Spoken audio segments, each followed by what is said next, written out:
right, so good morning, everyone. Welcome to another broadcast with us here at Exploring by the Seat of Your Pants. And a big shout out to our Jerusalem Elementary crew in the background who turned that countdown into like the most epic dance party of all time. So way to go, you guys. If you are new to us at Exploring by the Seat of Your Pants, we are all about bringing conservation, adventure, and science into classrooms around the world. Everything we do goes to YouTube and stays there forever. So if you want to check out this program in 3 weeks, in 3 years, if you want to share it with your friends and family, you can do so. It's all right here. Lots of opportunity to keep learning going with 3,000 programs over our last 7 years together. Today is really exciting because today we kick off a really fantastic partnership in conjunction with Environment and Climate Change Canada. It is our Changing Planet series. So all week long at this time, we've got an incredible Canadian government scientist talking about some of the really diverse work that they do at Environment and Climate Change Canada to help us understand the world around us, help us protect ourselves, help us do all sorts of things. We've got monarchs, we've got water quality, we've got wildlife biology, another Arctic biologist, but today we are kicking off with one of my favorite scientists we ever actually had on the program from a while back. It's been a while. You know, there was this whole pandemic thing that got in the way of having him back, but Chris Derksen is joining us today to talk about his amazing work going up to Canada's Arctic, one of the most special places on planet Earth, to measure snow and ice. This is the foundation of climate research, is understanding how these places, these habitats change over time. And Chris is going to walk through a little bit about his amazing work doing just that. And then after, I'm so excited to take all your questions. But without further ado, Chris, welcome back to the program, man. So nice to see you again. Nice to see you too, Jesse. Thanks for a very kind introduction. I am going to share my screen and make sure I do it properly. So here we go. I'll confirm you've done it properly. I promise. You can see it now in full screen. We're good to go, man. This looks great. Okay. All right. Well, thanks, Jesse, for the introduction, and thanks and welcome to all of you for joining. Thanks for coming in today. So my name is Chris, and I'm a research scientist at Environment and Climate Change Canada. I'm based in Toronto, Ontario, Canada, and I'll be talking to you today about measuring Arctic snow and sea ice, all the fun stuff I get to do in Canada's north. So some days I work where I am right now, which is in my basement, and some days I go to my office here in Toronto, and some days when I'm really lucky, I get to go to the field. And this is my office showing you here is when I work in the Arctic on the land, measuring snow and ice so we can understand the impacts of climate change across the Arctic a little bit better. Now, sometimes I give these presentations right in the classroom. And when I do that, I always bring some of my Arctic gear with me. So like my bomber hat and my big boots and parka and some of my rabbit lined mitts here. But I guess for today, because I'm alone in my basement, I won't put all that gear on. I'll just talk to you about the kind of work that I do. So what is my job? So my job is leading a team of researchers, and we're focused on using satellite data. So we have instruments orbiting the Earth from space that acquire data about our planet. And we use that information and we use climate models to understand how climate change impacts the Arctic. And so sometimes I work on my computer analyzing data, but the favorite part of my job is when we get out into the field and we make measurements on the ground to make sure that we're interpreting the satellite data correctly. So what I'll do today is walk through a little bit of my work, but mostly just show you photos and tell a few stories about my times working in the Canadian Arctic. So a bit more about me. When I was a little kid, I always enjoyed playing in the snow, hearing about and reading about explorers who explored the polar regions. I'm not sure what I was doing here. It's a pretty terrible attempt at an igloo, but clearly my parents were maybe proud of me for at least the effort I put in to carving out these blocks of snow and making this igloo. So that's me when I was a little kid. When I was a little bit older, I first went to the Arctic in 1994, a little less gray in the hair and some of those photos. But I first got my taste of fieldwork in the Arctic when I was an undergraduate student in the second year of college. And ever since then, once I got to go to the north and enjoy the landscape, enjoy the people, see some pretty cool stuff, I've always wanted to keep going back, and I've been lucky enough to get up about 30 times in my career to different parts of the Arctic. My specialty, my expertise is in snow. So I'm really focused on snow. So snow lies on top of the landscape in the Arctic, on top of the sea ice, on top of the glaciers for many, many months of the year. It's really important and it's a really interesting material. It provides fresh water for us when it melts. So that's important across all of Canada and most of the US as well. We get fresh water from snow when it melts. Snow is very bright. You know, when you go outside in the winter, helps to wear some sunglasses because it reflects a lot of energy from the sun back away. And that's really important in the context of our climate system because snow helps keep our planet cool. It's also a good insulator. It's why igloos can keep you warm. It keeps the ground underneath the snow warmer than it would be if the snow wasn't there. Animals have to live on top of the snow. Some animals even live in the snow. And when it comes to climate change, we know that snow responds very directly to global warming. As we increase the temperature of our planet, unfortunately, we're seeing snow cover less of our planet and stay on the ground for a shorter period of time every year. And that's the kind of research that I do. So just a little bit of science here, a little bit of data, just to reinforce for you or talk to you a little bit about climate change. So since 1950 or so, which is when we have good measurements of surface temperature across Canada, our country has warmed about 1.7 degrees Celsius, so almost 2 degrees Celsius. This is about double the rate of warming that we've seen globally. And in northern Canada, the warming rate is actually 3 times what we're experiencing globally. And we, as climate scientists, we understand why this is happening. And actually, it's the changing snow and ice that is driving a lot of this amplified or increased warming that we're seeing across northern parts of Canada, northern parts of the US as well. And so we're quite concerned about this amplified warming, and that's why we spend so much of our time trying to understand this better.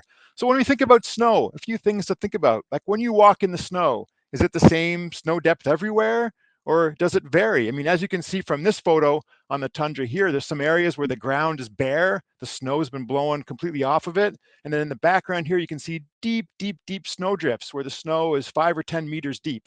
So you can go from no snow to lots of snow in a really short distance. That makes our job of measuring snow quite a bit more difficult. What makes the snow move? Well, wind certainly does. What makes the snow stop moving? Well, maybe a shrub or a hill slope. All sorts of different things contribute to this varied distribution of snow that we see over the land surface. The other thing we want to think about snow is when you dig into the snow, are all the snow crystals the same shape?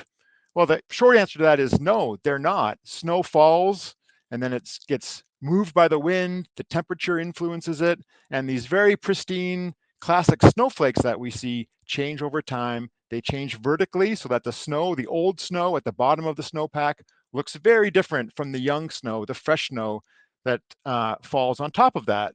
So we can think about snow that it sits on the ground, it gets blown around by the wind, and it evolves actually quite a bit during the winter season.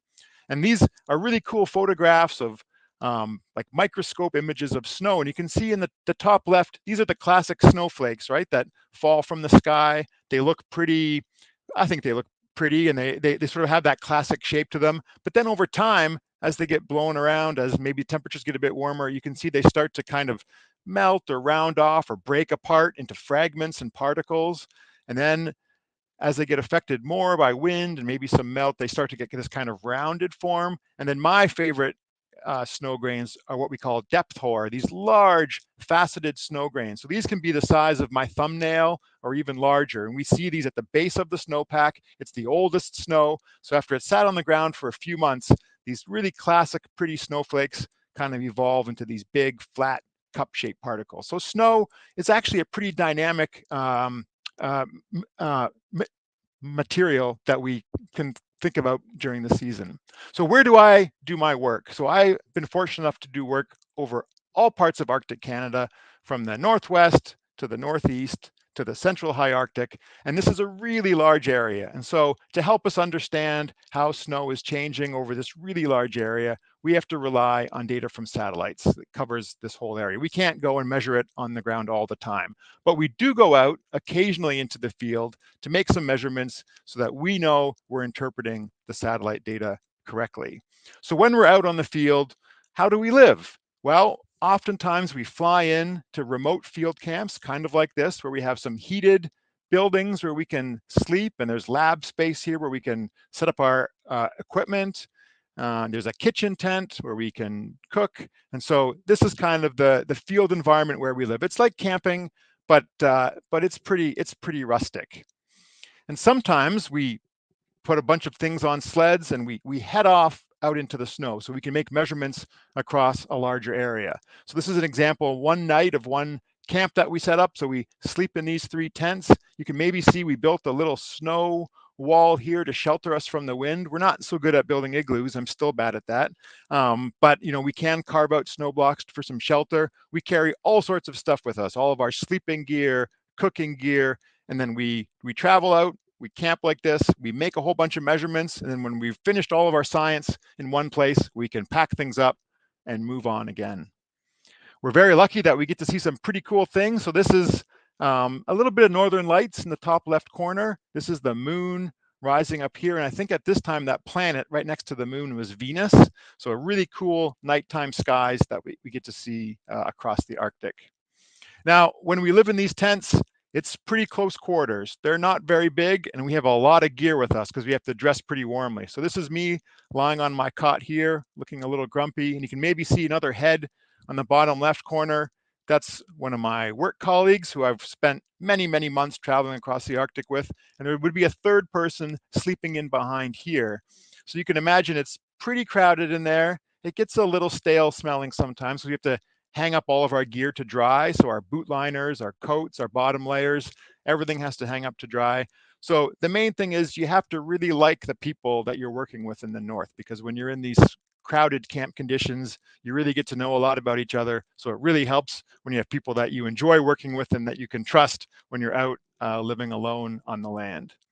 So how do we travel? As I said, we often have snowmobiles and we have these long sleds behind. We can even attach multiple sleds together.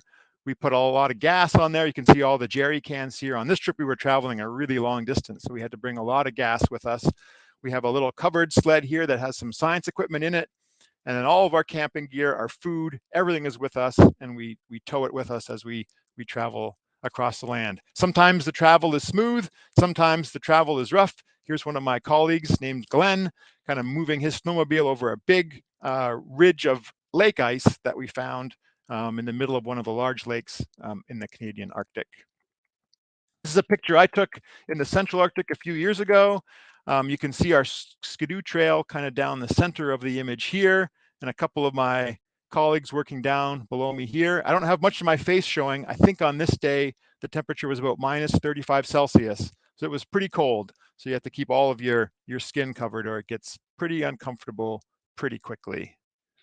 Sometimes we travel by helicopter. So here's a picture of our helicopter parked on a lake, a small lake, and you can see this was a windy day. So you can see a lot of snow blowing around on the ground.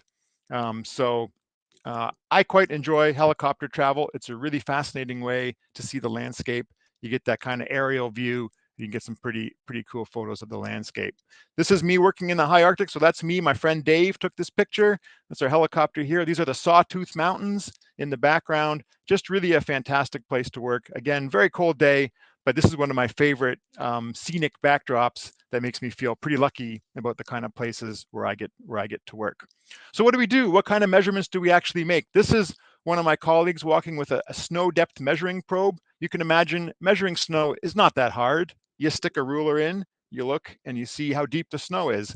But if you do that over and over and over again, it gets pretty tedious and you have to write everything down, and you don't want to write things down because your hands are cold. So one of my friends in Alaska invented this ingenious device, which is kind of like a ski pole, and it has a little basket on it that can slide up and down, and you stick it in the snow and you press a button and it automatically measures the snow depth. It has a GPS unit so that tells you where the measurement is made. This little antenna back here talks to a satellite. It triangulates where you're located and tells you not only where you were, but how deep the snow was. So we can walk along and make measurements very quickly with this type of setup. It made my job a lot easier compared to when I was a student and had to do everything manually by hand. Sometimes we measure how thick the ice is. So this is a good example of how thick the ice can get in the Arctic. This is sea ice, so it's over the ocean. And this is my colleague, Steve. He had to stand on top of a snowmobile because the auger that we used to drill into the ice had to be over 2 meters long. So it's really hard to get started trying to drill this in. This is the same hole. So you can see it's the same background, right? And this is where we just started to punch through into the ocean water beneath the ice. So all this auger blade here is now buried in the ice here. So I think this was about 2 meters of ice thickness. So it's a good way to stay warm when you're getting cold is you volunteer to auger a hole in the ice, because that's a lot of manual labor to get that through there. We take a close look at the snow grains, because as I mentioned at the beginning of my talk, all snow crystals aren't the same. They're all different. They evolve throughout the winter. There's different vertical layers within the snowpack. And so we're not just concerned with how deep the snow is, but what the structure and the microstructure, as we call it, of the snow is. And so this is me looking through a field telescope to get a rough estimate of what the snow grains look like. And then we have fancier instruments that actually take very precise and quantitative measurements of the size and the shape of the snow grains when we're in the field. And we use that information to help us interpret the satellite data. Sometimes we have instruments on aircraft. So here we were camped out near Inuvik in the Northwest Territories of Canada, and we had some instrumentation on this plane flying very low to the ground here, making measurements of the snow. So that helps save us some time. Instead of having to go out manually to measure things, we put instruments on an aircraft, very similar instruments to what's in space, and that allows us to compare the satellite data to the airborne data to what we measure on the ground. Sometimes we dig really big snow pits. So here's a photo from an airplane looking down. You can see the snowmobiles parked here, 2 people here. They've dug this big long trench in the snow, and then we use measurements along that trench to understand how the snow properties, vary in space. What do we see that's interesting? Well, of course, we're most concerned with the science that we're doing, the work that we're doing, but just by random luck, we often get to see some pretty cool things, and the Arctic is just full of very interesting things that we don't get to see down south too much. So these are some ptarmigan. These are quite well camouflaged, kind of like an Arctic pigeon. That's probably how I would describe it. We see them in very, very big flocks, and they are really, really cool to see because they have really cool footprints in the snow. So this is an example of ptarmigan footprints all through the snow, the soft snow close to some willows here. What happened here was pretty neat. I think what happened was a bear or some quite heavy animal walked across the snow when it was fresh on this lake. Then the wind came and it blew all the snow off, except where the animal had compressed the snow with its feet. So we get these really cool footprint fossils almost across the lake ice, and you can see where our snowmobile trail kind of did the same thing, packed the snow down, so the snow stayed here where we'd been with our snowmobiles, and the snow stayed here where the animal had walked, but everything else was blowing clear. That was pretty cool. I hadn't seen that very often when we saw that a few years ago. This is an Arctic hare. We see a lot of these in the north. They're quite well camouflaged too. Pretty cute bunnies. And sometimes these bunnies, they're a pretty good, pretty tasty meal, I would imagine. So this is a well camouflaged as well Arctic falcon called a gyrfalcon chasing after this bunny. This bunny had to really hustle, and it was quite fascinating. We watched this bird chase this bunny for about 30 minutes, and then we had to move on. But I will tell you that the bunny never got caught, at least in the 30 minutes that we watched. But it was quite touch and go for that bunny rabbit a few times. We see a lot of caribou. So these travel in herds, lots of caribou across the Arctic, and they're pretty neat to see. They like to move slowly. We like to keep our distance, so not to make them hustle too much, but it's pretty cool to see caribou. And this is maybe my favorite animal to see. These are muskox. We saw these near an Environment Canada weather station called Eureka in the central high Arctic of Canada. These are beautiful animals.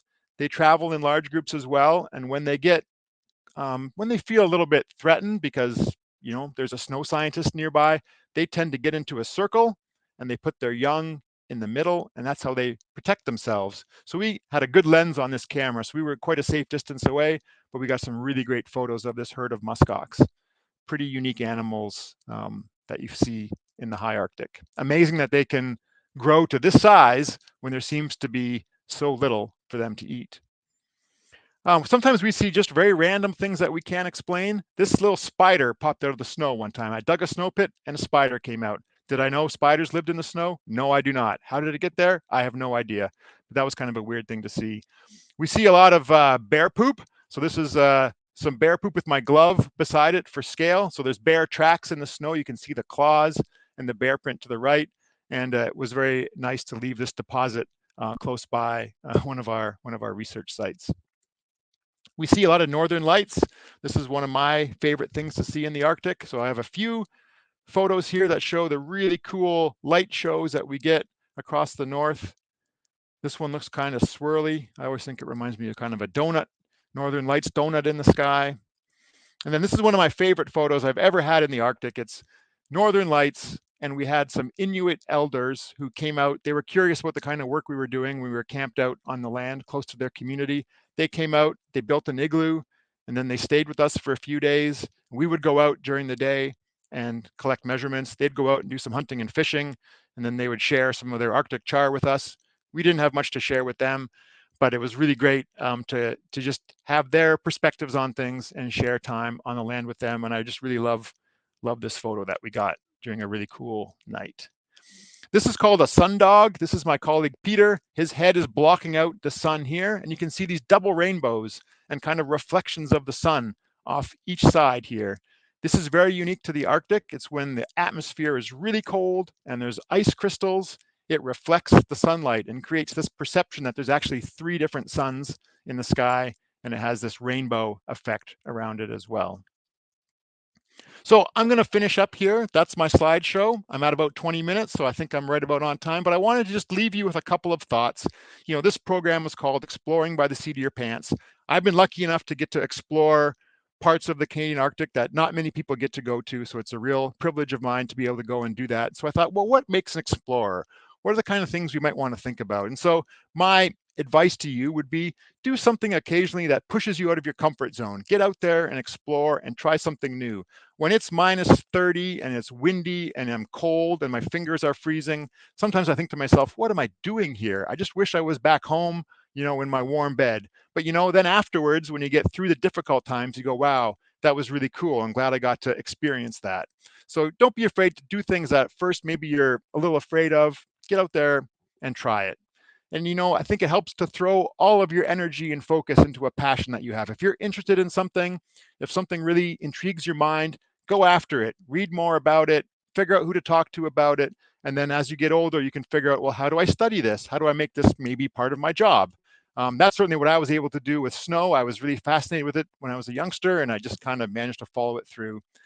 Don't be afraid to share what you've learned with other people. And that's why I really enjoy doing events like this. I like talking to students and sharing my experience and hearing about yours and answering questions. It's just nice to talk to people about things that interest you. And then finally, I wanted to suggest, you know, maybe find a mentor, find someone who can help you, give you good advice, a teacher, a family member, a parent of a friend or a friend. Just find someone who can really give you some guidance in life. This person here on the bottom right, his name is Matthew. He's a very famous snow scientist. And when I was a young snow scientist and didn't know a whole lot, Matthew was very patient with me. He taught me a lot. He taught me a lot about snow. He taught me a lot about how to travel safely in the Arctic when it's very cold. He taught me a lot about doing research. So I really learned so much from Matthew and people like him and others as well that I've worked with. So having that mentor, having that person who shares some interests with you, that's something that you might want to think about as well. It certainly worked out well for me. And finally, I just want to suggest to your teachers, there are some really good educational summaries, material available that focus on the cryosphere. So when I say cryosphere, I mean areas of snow and ice and how the cryosphere is being affected by climate change. So there's only one website here that might get you started. It's kind of a climate education kit for elementary and secondary school students. So if you have the chance or you're interested or some of your students are interested, you could take a look at that. I'll leave this slide on and talk slowly so you can maybe go back on YouTube afterwards and jot it down, or send me an email and I can send you more info. So I'm going to stop sharing my screen because when I'm in screen sharing mode, I can't see any of you. So I'll stop sharing. I'll let Jesse jump in, and hopefully we have some questions that I'll try to answer. So thanks a lot. Tons of time, Chris. Thank you so much for that. And I've got down the link to that website too, so I'll share that with our classes after the fact. If you want to check in some additional resources, lots of opportunity to do just that.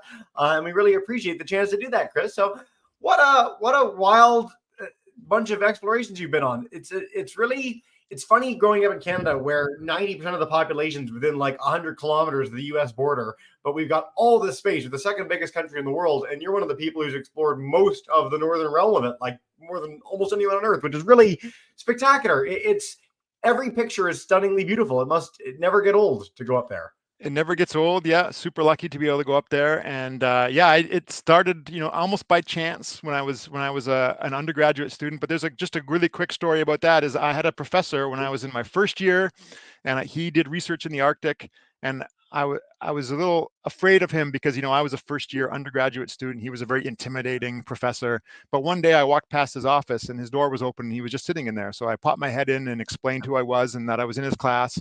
And just that one random kind of interaction led to really my whole career. So I always think to myself, if I would have been too cautious, if I wouldn't have had the nerve, worked up the nerve, and I was super nervous, if I wouldn't have worked up the nerve to speak with him, who knows what I missed out on, right? I would have missed out on a lot. So don't be afraid to, if you're, I'm a very shy person actually. So if you're not keen to talk to people, try to push it down and push that fear down and get over it and talk to people, because maybe something lucky will happen, as it did for me. What a cool story, man. It's really interesting how often people that we bring on these broadcasts say something similar, where they took a shot, they asked, they pursued an opportunity that they were a little nervous to try. And this is a true thing for all our students. And it doesn't need to be science either. Most people that are in positions of authority, expertise, are really keen to share that knowledge to inspire people that want to be like them. So talk to people, see what happens. There's really no harm to trying, which is fantastic. Thank you, Chris. Absolutely. All right, we're going to dive in with questions. Enough of me talking. I want to head to Miss Swangstu's class, Jerusalem Elementary, Part 1. We'll head to you guys in Oregon, Ohio. Take us away. Hey, guys. Okay, Alex, hold it up. Yeah. Hi. Yes. Hi. Okay, let Alex ask. How much does the ocean level rise per year?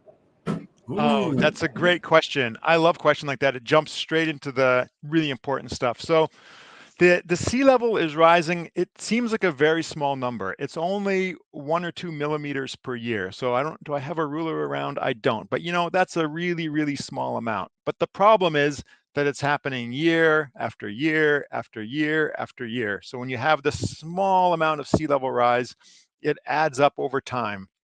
And we know what's causing that. So about half of the sea level rise that we see is because of something called thermal expansion.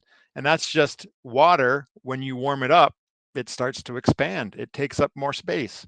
And so ocean temperatures are rising. And so thermal expansion is occurring. That's a major part of sea level rise. But the other part, and kind of the scarier part, is that areas that are covered by ice, like Antarctica, the Greenland ice sheet, these big masses of ice that are like kilometers of ice thick, those are melting. And so that water that was stored as ice for thousands or even millions of years is entering into the ocean, and that's causing kind of the other half of the sea level rise. And so that's where the concern is that if we keep warming up the planet, we're going to keep melting more of that ice, and our sea levels will continue to rise. So that was a fantastic question, and we know exactly why it is. And snow and ice is a really important contributor to the sea level rise that we're measuring right now.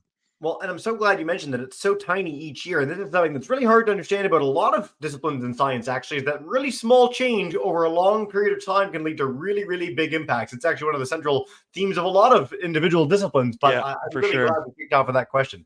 Thanks, man. Miss Cullen's class, we're going to head to you guys next. If you want to unmute your mic, and then 8-7s, we're coming to you right after. YouTubers, don't be shy as well. We'd love to hear some questions from you. But Miss Cullen, welcome in. Hey. How deep can the snow be? Ooh. Oh, that's a great question. So the deepest snow that I've ever measured was maybe about 5 meters deep. And the reason I say 5 meters is because we have these 1 meter, I don't know if you can see my hands. How big is a meter? Maybe this wide. We have these probes that we attach to each other, and I only had 5 of them. So I reached 5 meters, and I don't think I hit the bottom. So once we get to snow that's that deep, 16 feet. Thanks for the conversion, Jesse. So when we're in like drifts of snow in the Arctic, they can easily be 16, 20, 25 feet deep.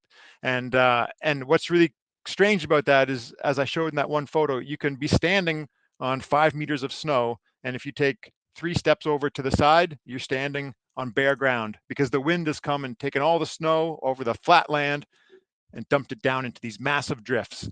And that's what's really hard for us to understand what the satellite is seeing. Is the satellite seeing that really deep drift? Is the satellite measurement affected by the shallow snow? That's where it gets really complicated and where the physics get a bit tricky, but that's where the fun research happens as well. Great question.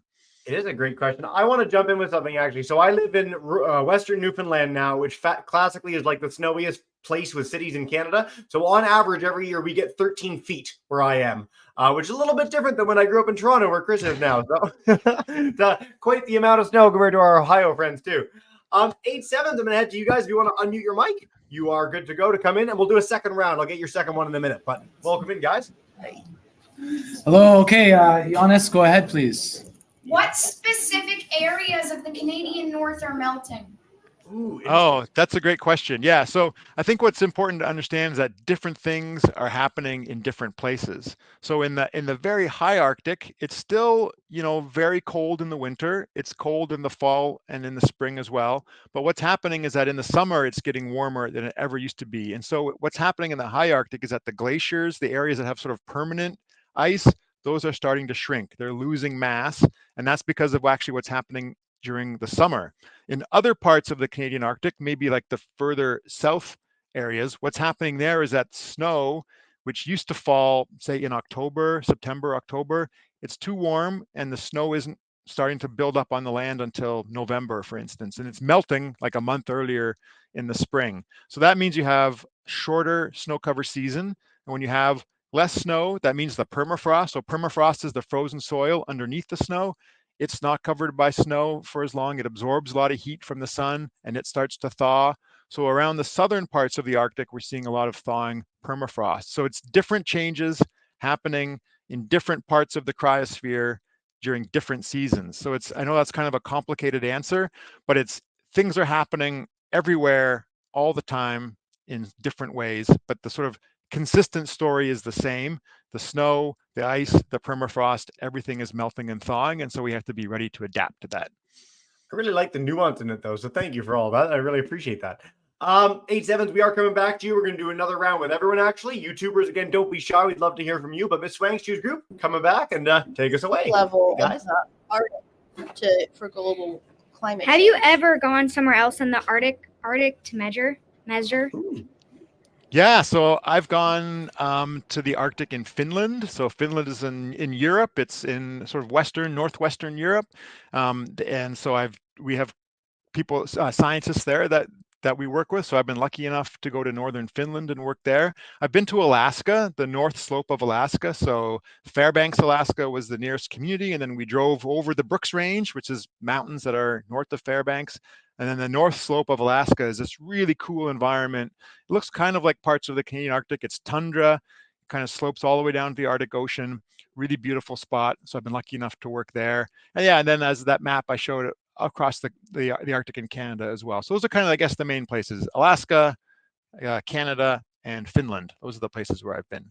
That's quite a few, Chris. There's not that many Arctic countries, Yeah. so well done. I want to encourage our classes, look up Fairbanks, Alaska on a map, because it's like, I think it is the most remote major city in the world. Like it's really in the middle of nowhere compared to pretty much everything else, not just in Canada and the US, but globally. It's a very cool place. Miss Cullen's class, we're gonna head back to you. Unmute your mic, and then 8-7s, we're coming right back to you after that. Hey guys. How long are you on your expedition for? Oh, great question. Yeah, I didn't mention that. So it varies, it depends, but usually about 3 weeks, maybe 4 weeks, nothing more than that.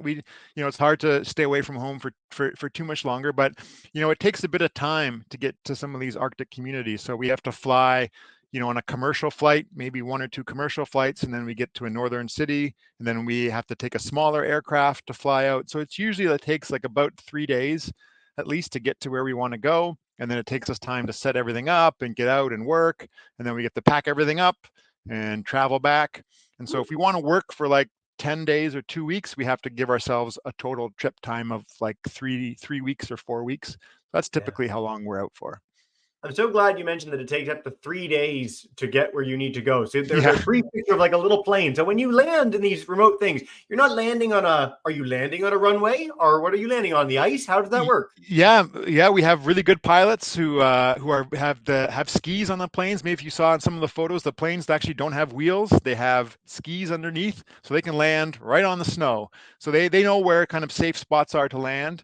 I had some colleagues they made it up to 88 degrees north. They were measuring snow on sea ice and sea ice thickness. They weren't trying to get to the North Pole, but they actually went to about 88 degrees north. So they made it almost to the North Pole, and they just landed that plane on the sea ice all the time. It was pretty cool what they did. Very cool. I wish the polar explorers back in the day when they were first trying to get to the North Pole would have loved that opportunity to get that close. Would have been a lot easier. 8-7, we're going to come back to you. We will have a time for a third round of questions. This is amazing, guys. But come on in and take us away. Hey. Thank you. Did you notice any differences, whether drastic or small, between your first expedition and your most recent? That's Great that's a fantastic question. I love it. Yeah, and I think the main thing that we've had to do actually is we had to change the times when we go up to do our work. So normally we go in the springtime because that's when there's more sunlight in the Arctic. So it's very dark during the winter. It's cold and hard to work. But when the sun's coming up, we have almost 24 hours of daylight during the spring. It gives us great working conditions. But what we don't want is to be working when the snow is melting, because if you've ever gone for a walk in wet snow, it's pretty miserable. Our instruments don't work when the snow is wet. So we really need to work in dry snow. And when I was a younger student, we used to go up in May, and we would know for sure that, even into June, it'll still be cold. Snow will still be dry.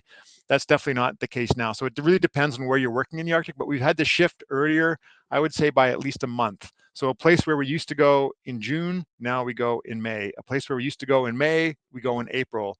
Places we used to go in April, we go in March. So everything is shifting earlier to ensure that we get the right conditions, the right snow conditions to do our work. That was a great question. Thanks. That's a really good question. It's interesting because, when I was a kid, climate change was like, oh, we talked about it. It was like, oh, someday in the future this will happen. And it's in my lifetime. Like the weather in Toronto, where I grew up, is radically different now in the winter than it was when I was a boy. Like completely changed. Where I live now, I call it nostalgia weather because it is several degrees further north, and it's like what it used to be in Toronto. And that happened in 20 years. Like, ask your parents, ask your teachers, and they will have a similar story. And that's pretty wild and kind of alarming, but interest no matter what. And see, the problem for me, Jesse, is I'm old now, right? So I'm 50. So when I first went to the Arctic, I was 20. So I've been going to the Arctic, for 30 years. 30 years is quite a long time. So I've been able to see, some of those changes over those decades when we sort of thought originally, this climate change thing might be a problem, to now we're 30 years later and it's like, yep, we've seen it. It's definitely a problem. All right, let's dive in with the third round of questions. Chris is like the fastest answer of all time, and I appreciate you. Ms. Wayne, we're heading back to you. Come on in, guys. What is the most common and rare animal you've seen? Great question. Common, I would say the caribou, because they travel in big herds. So once you see one caribou, you see like 1,000 of them. So that's pretty cool. They're quite common. I would say the rarest thing was a wolverine. I saw a wolverine once, and they're very hard to get close to, and I was not very close to it. It was booking it across the tundra, pretty far away. But they're nasty little creatures. They're quite strong-willed, so one wolverine I've seen. That's definitely the most rare. And that weird spider that we've still never figured out. Wolverine, I want to put this in context for our kids, because you might have heard of a wolverine. They're really savage. They're the biggest of the weasels. They can take down a caribou. So they can take down something that's like 15, 20 times their size. We've had wolverine scientists, like their whole job is to study wolverines, and in their entire 20-year career, they've seen 2. Like, they are one of the hardest, weirdest animals to ever see. So that's such a rare story. So thank you for that, guys. Miss Cullum, we're heading to you, and then we'll wrap up with our 8-7s in a minute. This is fantastic, everyone. Quick note, too, I will send along this link that Chris sent to absolutely everyone when we're done. And if you want to check out the other broadcasts in the series, either live or on YouTube, Changing Planet, they're all there every single day at 12 Eastern this week. But Miss Cullum, come on back in. Hey, guys. What has been your best experience? No pressure. Oh, yeah, you're putting me on the hot seat. That's tough. I really got to get my brain working quickly. Well, I already told you the one, which was when we were camping with the Inuit elders. That was a very special experience. But let me see if I can think of another one quickly off the.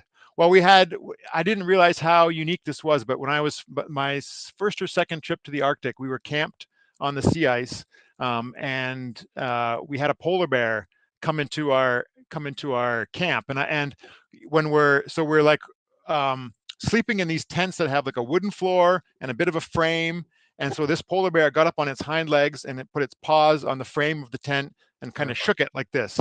And I remember lying in bed kind of half asleep going, oh, it's really windy. It's so windy that the whole tent is shaking. And then I realized, oh, that's not the wind. I think, yeah. So luckily the bear, we kind of made some noise, and the bear got, a bit spooked by that and took off. And that was one of my first times in the Arctic. I didn't realize how, well, probably should have been a little more frightened than I was, I guess, by that, how unusual of an experience that was.